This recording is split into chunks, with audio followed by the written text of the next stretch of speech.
Changing one's ideals may be the toughest challenge. It even seemed impossible for Mr. Edgardo Gadoy Madho Sr., a rice farmer of Purok 5A, Antongalon, Butuan City. A rebel returnee-turned farmer, Gadoy is honed with his own set of principles and perspective in life. He was then hesitant of any interventions from the government, particularly in agriculture. In 1984, gikan ko sa revolusyonaryong kalihukan. So, nahing pahulay ko o nagminyo ko sa usa ka babae nga nahimo karon akong asawa mao si Lilibet Romero Malasarte.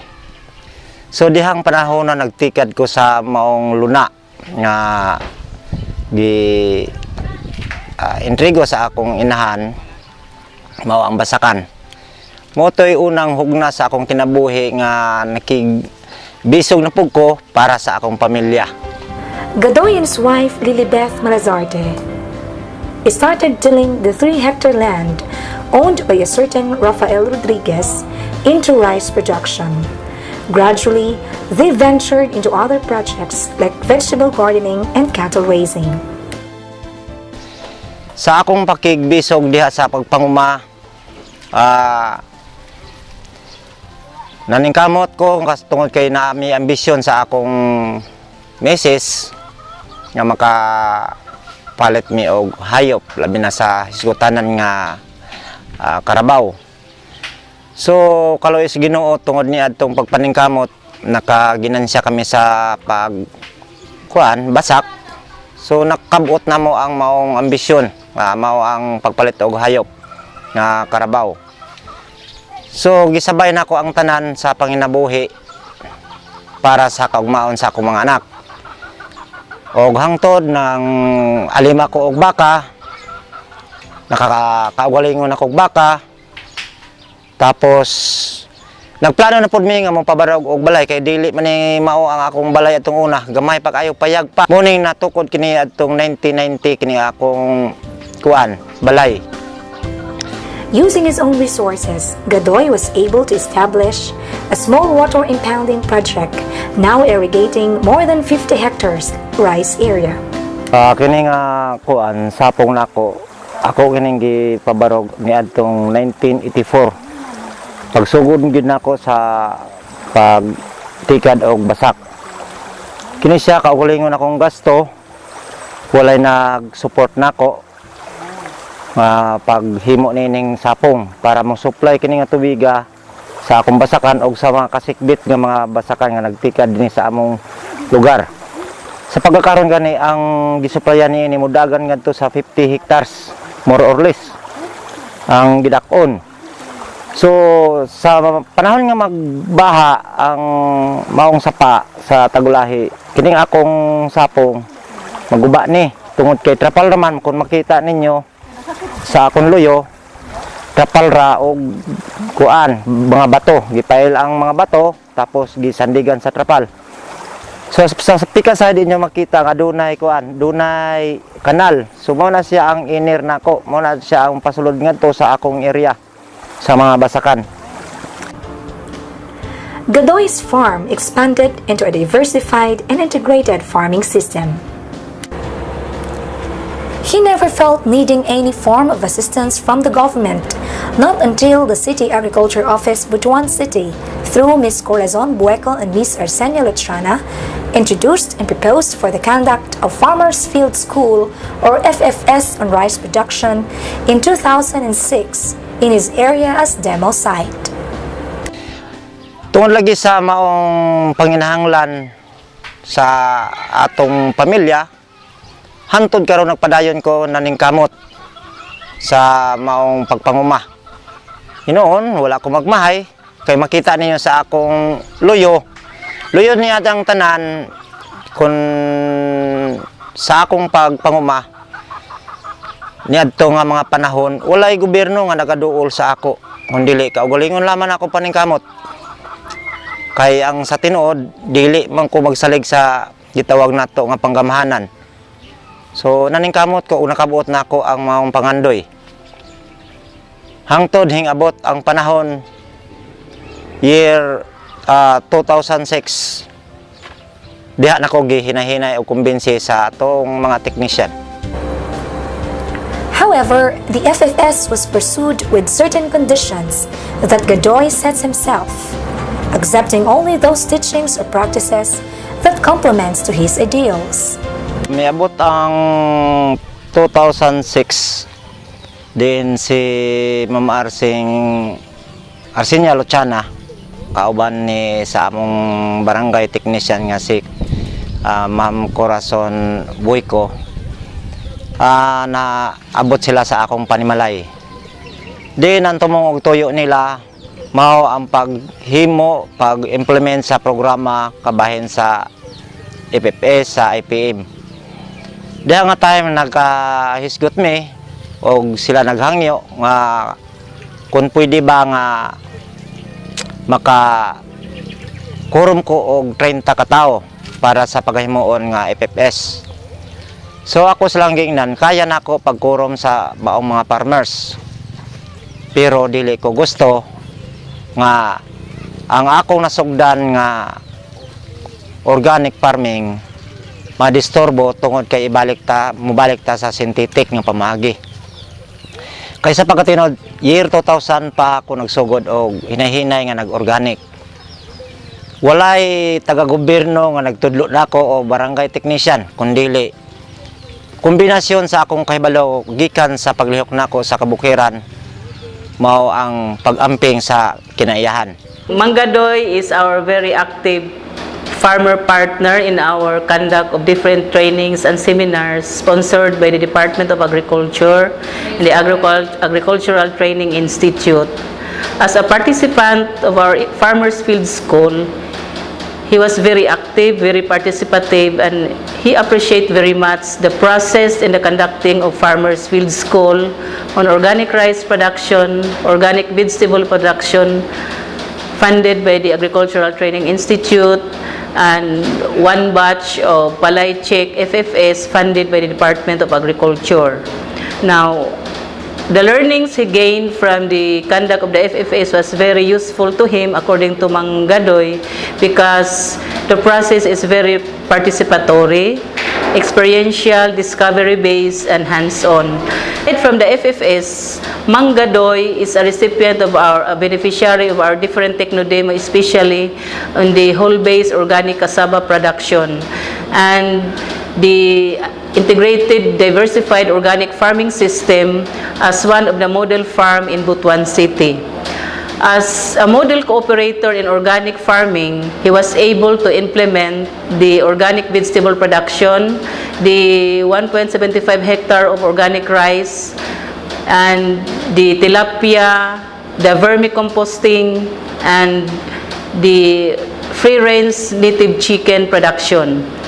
Now, out of his learning from the different training, especially on the Farmers Field School, he was able to send his children to college, and as of this moment, one of his child is graduating from college. No, he is very active as a organic seed producer in Sitio Tagulahi, and he is a very helpful, generous, and kind, that he is not ashamed to teach his neighboring farmers regarding the principles he accepted, especially in the practice of nature farming or organic farming system.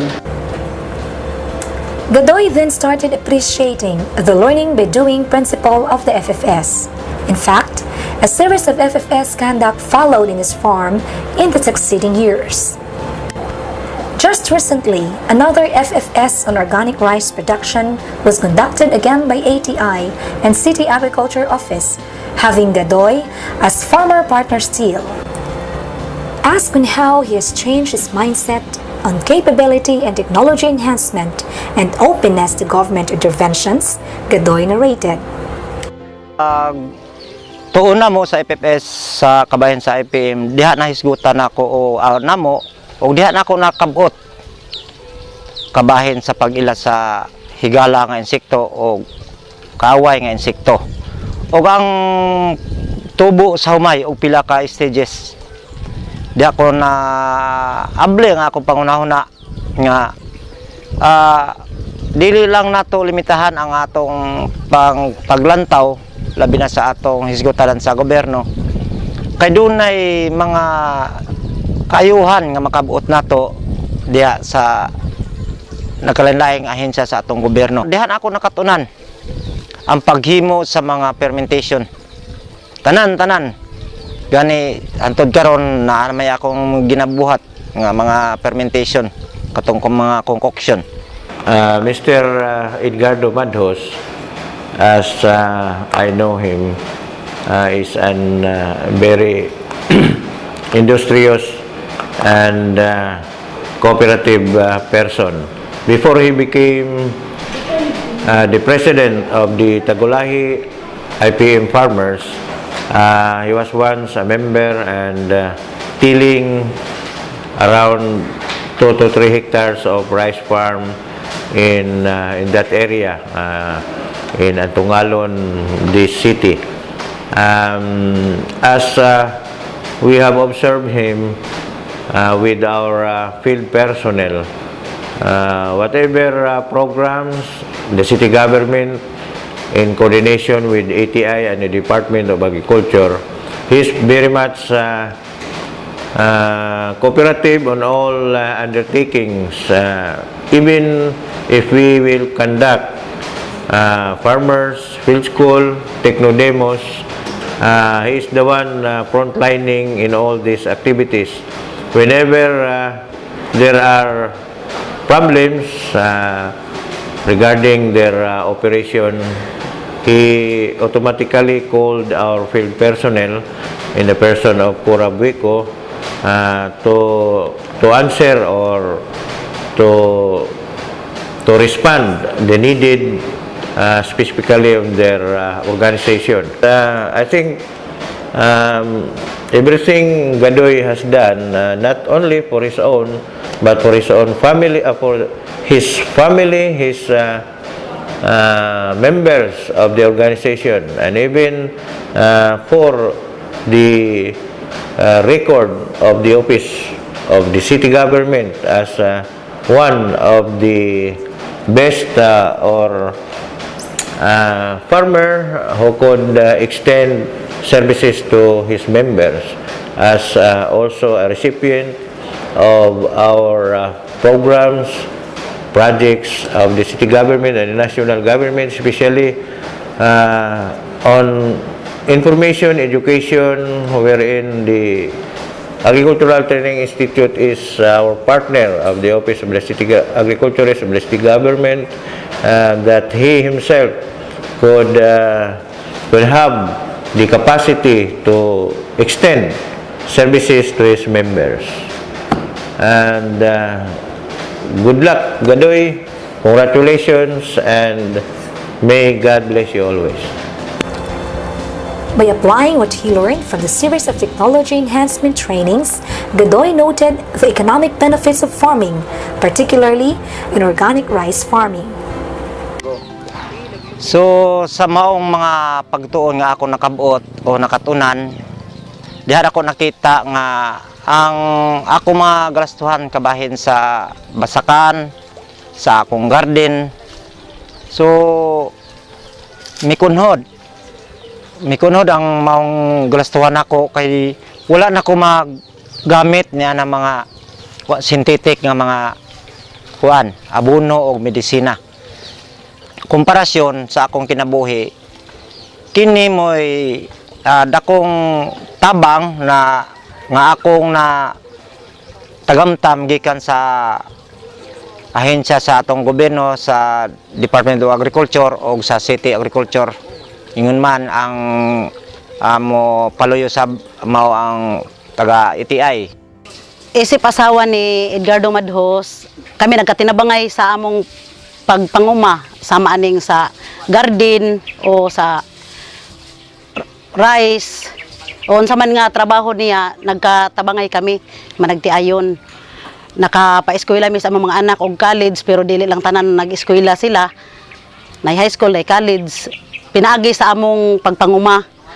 napoy gamay nga sari-sari ikatabang nako sa among panginabuhing managtiayon para makatabang pud mi sa among mga estudyante kabahin sa marketing sa kutob sa unsa namo nga mga abot ako gyud ang mangunay pag-dispose didto sa tabuan or dinhi sa mga silingan kana may daghan mamalit nga recording kabahin sa pagpanguma ako magid ang tig-record ako ang nahibalo kung nakaginansya ba mi o wala pero nakita nako sa recording nako nga ginansyado gyud mi permi dili may makapaabot sa among mga estudyante karon sa college kung wala gyud mi ginansya sa among pagpanguma. Gadoy sets a good example to his neighboring farmers as the current Tagulahi IPM Farmers Club Cluster 1 president.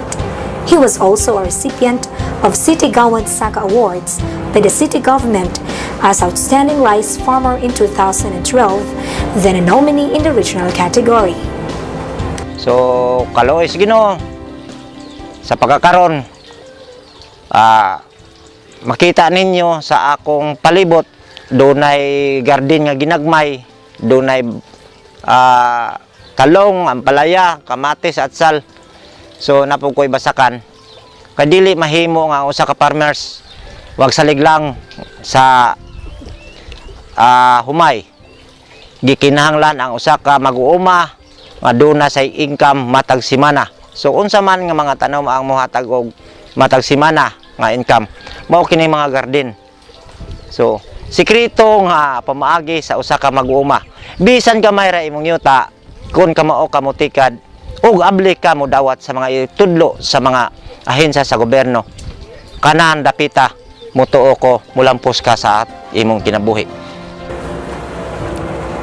With an open heart and open mind in the pursuit of excellence in any endeavor, coupled with dedication to work, perseverance, and being God-centered, a mere individual can surely attain his aspirations in life, as the example set by Gadoy and his family.